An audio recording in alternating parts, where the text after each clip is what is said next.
Diana इस बारे में सोच ही रही थी कि तभी वो लड़की अभिमन्यु को देखकर कसकर चीख पड़ती है, अभी। उस लड़की की अभिमन्यु को अभी कहकर चीखने की आवाज आसमान में गूंजने लग जाती है। उसी के साथ आसमान में तेज बिजली चमकती है, जिस कारण एक सेकंड के लिए चारों तरफ रोशनी हो जाती है। काले बादलों से भरा आसमान जगमगाने लग जाता है। उस अनजान लड़की के मुंह से अभिमन्यु को अभी पुकारने के कारण जितना ज्यादा शॉक्ड डायना थी, उतना ही युग और यामिनी भी थे। उन तीनों के चेहरे के एक्सप्रेशन देखकर साफ समझ आ रहा था कि वो तीनों ही उस लड़की को बिल्कुल भी नहीं जानते थे, उसे पहली बार देख रहे थे। पर अभिमन्यु के चेहरे के एक्सप्रेशन देखकर ये बात साफ समझ आ रही थी कि वो उस लड़की को बहुत पहले से और बहुत ही ज्यादा अच्छे से जानता था। वो लड़की अभिमन्यु की तरफ भागते हुए आती है और उसके पास आते ही उसकी छाती से लिपट जाती है, उसके गले लग जाती है। वो लड़की अभिमन्यु के गले मिलते हुए कहती है, मेरे अभी, तुम आखिर मुझे मिल ही गए। जब डायना उस लड़की के मुंह से अभिमन्यु को जब मेरा अभी कहकर पुकारते हुए सुनती है तो जल भुन जाती है, पर कहती कुछ नहीं है। वो जैसे तैसे अपने गुस्से पर कंट्रोल करके वहां पर खड़ी हुई थी। अभिमन्यु भी कुछ रिस्पॉन्ड नहीं कर रहा था, वो बस मूर्ति बनकर वहां पर खड़ा हुआ था। उसने अपने हाथ आगे नहीं बढ़ाए थे उस लड़की को गले लगाने के लिए, जैसे वो समझ ही नहीं पा रहा हो कि वो क्या करे, डायना के सामने उस लड़की को छुए या नहीं। वो लड़की ही अभिमन्यु से चिपके जा रही थी। उसने कसकर उसको अपनी बाहों में थामा हुआ था, जो उसके हाथ की पकड़ को देखकर साफ समझ आ रहा था। वो लड़की एक लंबी आह भरते हुए अभिमन्यु की पीठ पर अपने हाथ फेरते हुए कहती है, ओह मेरे अभी, कैसे हो तुम? तुम्हें पता है मुझे तुम्हारी बहुत याद आ रही थी। देखो, मुझे तुम्हारी याद यहाँ तक खींच ले आई। उस लड़की के मुंह से ये बात सुनते ही डायना का सब्र का बांध टूट जाता है। उसका गुस्सा चरमोत्कर्ष अवस्था में था।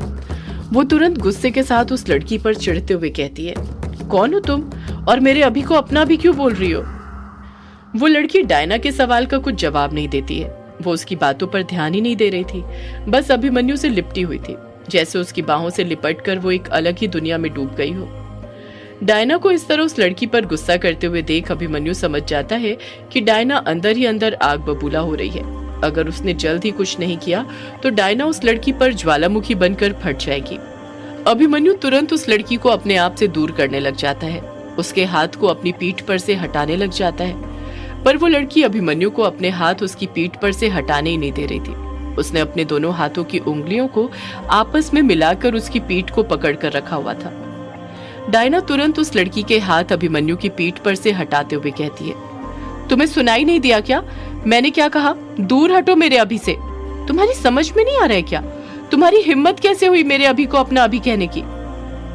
अपने आप को अभिमन्यु से इस तरह अलग करते हुए देख उस लड़की को भी गुस्सा आने लग जाता है और वो भी डायना पर चिढ़ते हुए उसी के लहजे में जवाब देते हुए कहती है, पहले मुझे ये बताओ तुम हो कौन और तुम्हारी हिम्मत कैसे हुई मुझे मेरे अभी से दूर करने की? डायना पलटकर कुछ कहती है उससे पहले ही अभिमन्यु उस लड़की से बोल पड़ता है, तुम यहाँ पर क्या कर रही हो पलक? जैसे ही अभिमन्यु ये बात कहता है, डायना, युग और यामिनी, उन तीनों को ही उस लड़की का नाम पता चल जाता है। वो समझ जाते हैं कि उनके सामने जो लड़की खड़ी हुई थी वो कोई और नहीं बल्कि पलक थी। पर पलक के बारे में भी वो तीनों पहली बार ही सुन रहे थे। पलक अपनी दोनों भवें ऊपर उठाते हुए अभिमन्यु से कहती है, ये तुम मुझसे पूछ रहे हो अभी कि मैं यहाँ पर क्या कर रही हूँ? पलक अपने हाथ से अपनी तरफ इशारा करते हुए कहती है, मैं यहाँ पर तुम्हारे लिए आई हूँ अभी, सिर्फ और सिर्फ तुम्हारे लिए। और मैं यहाँ पर क्यों आऊंगी भला? अभिमन्यु पलक पर चिढ़ते हुए कहता है, तुम्हें यहाँ पर नहीं आना चाहिए था पलक, मैंने तुम्हें मना किया था ना। पलक पलट कर कहती है, पर मैंने भी तुमसे कहा था ना अभी, तुम मुझे अपने साथ नहीं ले जाना चाहते तो मत ले जाओ, लेकिन मैं खुद तुम्हें ढूंढते हुए तुम्हारे पास आ जाऊंगी। और देखो मैं आ गई। अब तो तुम्हें पता चल गया ना मैं तुमसे कितना प्यार करती हूँ। पलक के मुंह से ये बात सुनकर डायना गुस्से से अपनी मुट्ठी भींच लेती है, पर वो करती कुछ नहीं है। अभिमन्यु परेशान होते हुए कहता है, तुम मेरी बात समझ नहीं रही हो पलक, तुम्हें जरा भी अंदाजा नहीं है यहाँ पर क्या चल रहा है, यहाँ पर कितना खतरा है। पलक मुंह बनाते हुए बड़ी ही बेफिक्री के साथ पूछती है, खतरा है? पर किस चीज से? मुझे तो कोई खतरा दिखाई नहीं दे रहा है। पलक ने अभी इतना कहा ही था कि तभी आसमान में फिर एक जोरदार बिजली चमकती है। बादल जोरों से गरजने लग जाते हैं। उसी के साथ हवाओं का भी रुख बदलने लग जाता है।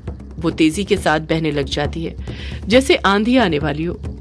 युग तुरंत आसमान की तरफ देखते हुए कहता है, अभिमन्यु, तुम तीनों को जो भी बात करनी है बाद में करना। मुझे लगता है इस वक्त हमारा इस जगह से निकलना ज्यादा जरूरी है।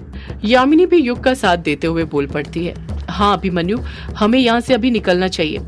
यहाँ पर अब और रुकना खतरे से खाली नहीं है। तुम लोग अब दैवीय झरने के पास पहुंचकर ही सारी बातें करना। पलक हैरानी के साथ कहती है, क्या कहा? दैवीय झरना? कैसा दैवीय झरना? अभिमन्यु चिढ़ते हुए कहता है, पलक तुमने फिर परेशान करना शुरू कर दिया। तुमने सुना नहीं युग ने क्या कहा? अब जो भी बात होगी दैवीय झरने के पास ही चलकर होगी, इसलिए अब अपना मुंह बंद रखो और चुपचाप दैवीय झरने के पास चलो। वहीं पहुंचकर मैं तुम्हें सब कुछ समझाता हूँ कि यहाँ पर क्या चल रहा है। अभिमन्यु को इस तरह पलक पर गुस्सा करते हुए देख डायना साफ समझ जाती है कि वो भी इस वक्त उससे कुछ नहीं पूछ सकती, वरना अभिमन्यु भी उस पर चिढ़ने लग जाता, जो वो बिल्कुल भी नहीं चाहती थी। वरना उसके मन में भी अभिमन्यु के लिए बहुत सारे सवाल चल रहे थे। वो जानना चाहती थी कि ये पलक आखिर कौन थी, अचानक से कहां से आ गई थी, और ये अभिमन्यु से ये क्यों बोल रही थी कि ये अभिमन्यु से प्यार करती है। क्या अभिमन्यु भी पलक से प्यार करता है, जिस कारण वो डायना को भाव नहीं दे रहा था? ऐसे ही कई सारे सवाल डायना के मन में इस वक्त चल रहे थे, पर वक्त की नजाकत को देखते हुए उसने सारे ही सवालों को अपने मन में ही रख दिया था और उन लोगों के साथ चलने के लिए तैयार हो गई थी। अगले ही पल वो पांचों बंगला मुड़ा घाट से दैवीय झरने के पास जाने के लिए निकल जाते हैं। काला झाड़ी जंगल बहुत बड़ा था, जो काफी दूर तक फैला हुआ था। उस जंगल के अंदर घुसने के कई रास्ते थे। एक रास्ता वो भी था जो रोंकामुचा गांव के बॉर्डर से होकर जाता था, जिसके लिए किश्नोई नदी पार नहीं करनी पड़ती थी, पर उसके लिए जिप्सी से सफर तय करना पड़ता था, और उस रास्ते का आधा सफर चैटर्जी ने पहले ही तय कर दिया था, उनके जिप्सी के एक्सीडेंट होने के पहले, और बाकी का सफर कछुए और उसके साथ बचे हुए लोग पैदल पार कर रहे थे। रास्ता छोटा होने के कारण वो लोग जल्द ही काला झाड़ी जंगल के अंदर घुस गए थे। साथ ही वो अपराजिता के पेड़ के पास भी पहुंच गए थे और कुछ ही देर में बस झरने के पास पहुंचने वाले थे। मुर्दों के साथ लड़ने के कारण वो लोग पहले ही थके हुए थे और इतना सफर पैदल तय करने के बाद और ज्यादा थक गए थे, जिस कारण उनके चलने की रफ्तार धीरे धीरे कम होने लग गई थी। थकान सभी के चेहरे पर साफ नजर आने लग गई थी, पर फिर भी वो लोग धीरे धीरे अपने कदम आगे बढ़ाते जा रहे थे, क्योंकि वो लोग ये बात काफी अच्छे से जानते थे कि अगर वो रुके तो उनकी सांसें भी हमेशा हमेशा के लिए थम सकती हैं। थकान अगर किसी के चेहरे पर नजर नहीं आ रही थी तो वो सिर्फ और सिर्फ बिंदु थी। वो बड़ी ही फुर्ती के साथ अपने कदम आगे बढ़ाते जा रही थी। उसे देखकर साफ पता चल रहा था कि उसे दैवीय झरने के पास जाने की कुछ ज्यादा ही जल्दी थी। रजनी के पैर में चोट लगने के कारण वो तो अमुदिता के कंधों का सहारा लेकर आगे बढ़ते जा रही थी। वर्चस्विनी भी धीरे धीरे अपने कदम आगे बढ़ाई रही थी कि तभी उसके पैर लड़खड़ाने लग जाते हैं और वो गिरने लग जाती है। वो जमीन पर गिरती उससे पहले ही कछुआ उसके पास चले जाता है और उसे सहारा देते हुए कहता है, संभल कर चलो वर्चू। वर्चस्विनी भी कछुए के कंधों का सहारा ले लेती है। बिंदु अपने कदम आगे बढ़ाते हुए कायर से पूछती है, वो झरना कहाँ पर है कायर, अभी तक आया क्यों नहीं? कायर थकान भरे लहजे के साथ कहता है, वो बस आने ही वाला है बिंदु, चलते रहो, हम बस पहुंचने वाले हैं। बिंदु मुंह बनाते हुए कहती है, तुम कब से यही बोल रहे हो कायर, पर देखो अभी तक वो झरना आया ही नहीं, हम सही रास्ते पर तो जा रहे हैं ना? कायर कुछ चिढ़ते हुए कहता है, हम बिल्कुल सही रास्ते पर जा रहे बिंदु, तुमने वो अपराजिता का भी पेड़ भी देखा था ना, और वहां पर महादेव की आराधना भी की थी।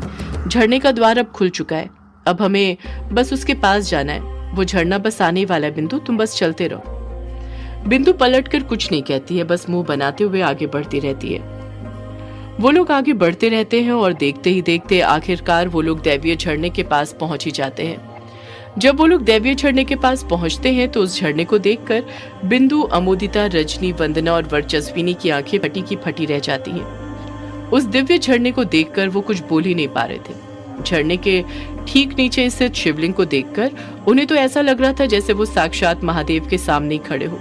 जब झरने का पानी शिवलिंग पर गिर रहा था और उसमें से ओम की ध्वनि निकल रही थी, तो उस आवाज को सुनकर उनका मन शांत हो जाता है। वो थकान जो उनके शरीर पर हावी हो रही थी धीरे धीरे अपने आप मिटने लग गई थी। सबसे हैरान करने वाली बात तो ये थी कि वहां पर काली बारिश नहीं हो रही थी। उन्हें ऐसा लग रहा था जैसे वो एक अलग ही दुनिया में आ गए थे। झरने के पास पहुंचकर ही वो सब निशब्द हो जाते हैं। सबसे पहले वो सब अपने हाथ जोड़ते हुए महादेव के सामने अपना सिर झुकाते हैं और उनकी रक्षा करने के लिए महादेव का शुक्र अदा करने लग जाते हैं। जब उन सबके मन को कुछ सुकून शांति मिलने लग जाती है, तब बिंदु उस झरने को चारों तरफ से देखते हुए खुश होते हुए कहती है, ये झरना तो सच में काफी अद्भुत है। मैं तो अपने सपने में भी नहीं सोच सकती थी कि इस लोक में एक जगह ऐसी भी हो सकती है। ये जगह स्वर्ग लोक से कुछ कम नहीं है। अचानक से बिंदु कुछ हैरान होते हुए कहती है, पर ये क्या, यहाँ पर काली बारिश क्यों नहीं हो रही है? कछुआ बिंदु के सवाल का जवाब देते हुए कहता है, यहाँ पर काली बारिश कैसे हो सकती है बिंदु, तुम खुद ही बताओ। ये महादेव की जगह है, यहाँ वो वास करते हैं, और जहाँ पर महादेव का वास होता है वहाँ पर काली शक्तियों का विनाश है। एक लंबी आह भरते हुए कछुआ अपनी बात को आगे जारी रखते हुए कहता है, तुम्हें तो पता ही होगा वो काली बारिश, वो काला साया करवा रहा है अपनी काली शक्तियों से, और ये जगह पूरी तरह दैवीय है, जिस कारण उसकी काली शक्तियां काम नहीं कर सकती हैं। इस वजह से यहाँ पर काली बारिश नहीं हो रही है। वर्चस्विनी भी अपनी नजरें आसपास दौड़ाने लग जाती है और तारा को देखने लग जाती है, पर ना ही उसे कहीं तारा नजर आती है और ना ही चैटर्जी नजर आता है। वर्चस्विनी अपने आसपास देखते हुए घबराते हुए कहती है, तारा और चैटर्जी कहीं पर दिखाई क्यों नहीं दे रहे हैं? वो दोनों कहाँ पर हैं? बाकी सब भी अपने आसपास तारा और चैटर्जी को देखने लग जाते हैं, पर उन दोनों को भी वो कहीं पर नजर नहीं आती है। वर्चस्विनी तारा को पुकारते हुए चीखती है, तारा, तारा बेटी, तुम कहाँ हो तारा बेटी? तारा का कुछ जवाब नहीं आता है। कछुआ चैटर्जी को पुकारते हुए कहता है, चैटर्जी, चैटर्जी, पर चैटर्जी का भी कुछ जवाब नहीं आता है। अगले ही पल वर्चस्विनी की टेंशन और ज्यादा बढ़ जाती है। वो घबराते हुए कछुए से कहती है, मेरी बेटी तारा कहाँ पर है कछुआ? वो मुझे कहीं दिखाई क्यों नहीं दे रही? वो तो यहीं पर आई थी ना चैटर्जी के साथ, वो कहाँ रह गई? कछुआ कुछ जवाब नहीं देता है। तारा और चैटर्जी को झरने के पास ना पाकर वो भी टेंशन में आ गया था। कछुआ परेशान होते हुए मन में सोचता है कि चैटर्जी और तारा कहाँ पर रह गए? इन्हें तो हमसे पहले यहाँ पर पहुंच जाना चाहिए था, पर ये अब तक यहाँ पर पहुंचे क्यों नहीं? कहीं उन्हें कुछ हो तो नहीं गया? सदियों से है पुरानी ये है यक्षिणी की कहानी।